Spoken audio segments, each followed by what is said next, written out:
11 साल की आयु में एन के साथ शुरू करने के 4 साल में, यानी शिक्षा शुरू कितने साल में किए गए? 11 साल की आयु में एन के साथ शिक्षा शुरू करने के 4 साल में उन्होंने फ्रॉग किंग यानी मेढक राजा नामक कहानी लिखी। किसने? हेलेन केलर ने। 23 साल की आयु में उनकी पहली पुस्तक प्रकाशित हुई जिसका नाम था the story of my life. कितने वर्ष की आयु में पुस्तक पहली लिखी गई थी? 23 साल की। पुस्तक का नाम क्या था जी? The story of my life, यानी मेरे जीवन की कहानी।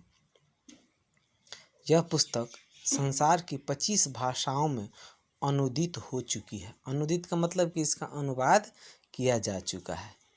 इसी तरह उन्होंने अपने जीवन काल में 11 और पुस्तकें लिखी। किसने? हेलेन केलर ने, जिसने अपनी मजबूरी को कभी मजबूरी नहीं समझा। वो बधिर अंधी जरूर थी, लेकिन उसकी जो महत्वाकांक्षा थी वो बड़ी ही बलवती थी। राजनीतिक विचारधारा की दृष्टि से वे समाजवादी हैं। कौन? हेलेन केलर, जो अमेरिकी पूंजीवाद से भिन्न विचार है। एक बार उन्होंने समाजवाद पर समाचार पत्रों में लेख लिखा। एक अखबार के संपादक ने उनकी विचारधारा का खंडन करने के लिए लिखा कि विकलांगता के कारण उनके विचार गड़बड़ा गए हैं। ये संपादक ने क्या लिखा कि विकलांगता के कारण उनके विचार गड़बड़ा गए हैं। हेलेन केलर को उसकी बात नागवार गुजरी। नागवार का है तो यानी बुरा लगना, अच्छा नहीं लगना।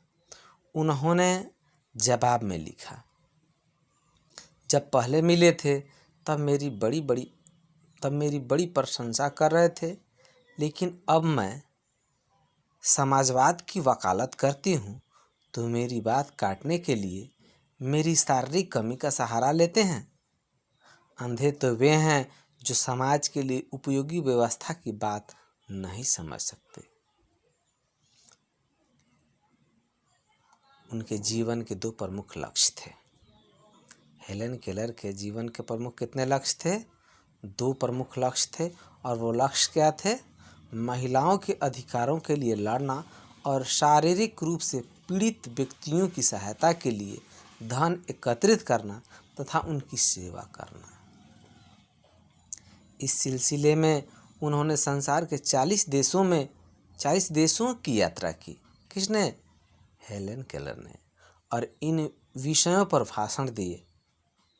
इकट्ठी की गई राशि से उन्होंने अमेरिका में नेत्रहीनों के लिए एक संस्था स्थापित की।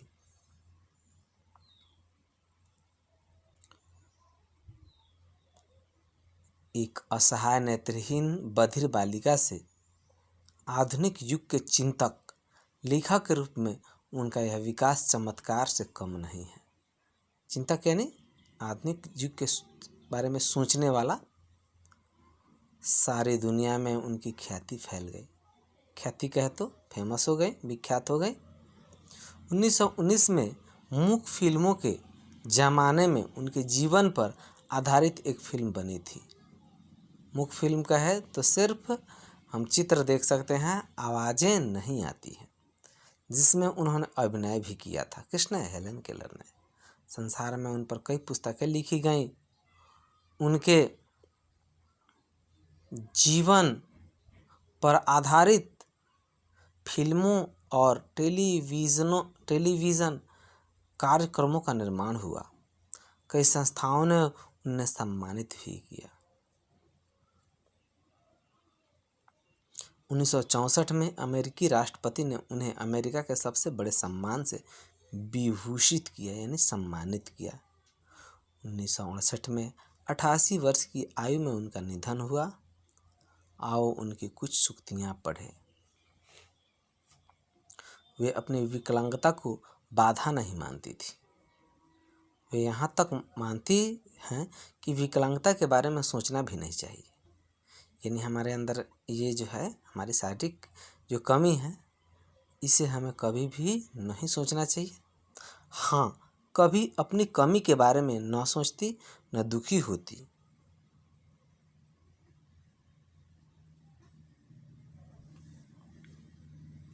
हाँ, कभी देखने सुनने की इच्छा होती है, फूलों पर चलते मंद पवन की तरह। खुद पर तरस खाना हमारा शत्रु है। उसके वश में हो जाएं तो हम कभी अक्लमंदी का काम नहीं कर सकते। अक्लमंदी कहे तो बुद्धिमानी का काम नहीं कर सकते।